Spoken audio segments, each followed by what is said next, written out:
Pregnant? কিসের pregnant? আমি pregnant? আমি প্রেগনেন্ট কিভাবে হব? জিন এসে পেটে বাচ্চা দিয়ে গেছে। আরে জিনে এসে বাচ্চা দিয়ে যাবে কেন? তোর বয়ফ্রেন্ড ফয়সাল এসে দিয়ে গেছে।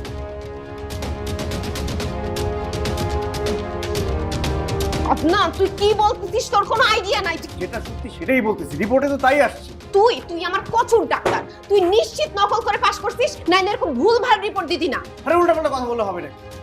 বিয়ে করতে না চাইলে অন্য ব্যবস্থা করতে হবে, কিন্তু সেটা উচিত হবে না। ভিতরে চিল্লাচিল্লি কিসের?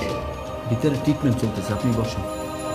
অন্য ব্যবস্থা করবি মানে? অন্য ব্যবস্থা কি তোর? তোরে আজকে আমি মাইরাই ফেলবো। তুই আর ফয়সাল মিলে আমাকে ফাঁসাইছিস। আরে মানে আমি মারা ফেলে কি হবে? তুই প্রেগনেন্ট আছিস, প্রেগনেন্টই থাকবি। প্রেগন্যান্সির জন্য তুই দায়ী, সবকিছুর জন্য তুই দায়ী। চল চল। চলবি চলে এই ব্যাপার পরে দেখা যাবে। আয় বলতেছি। দেখান বল।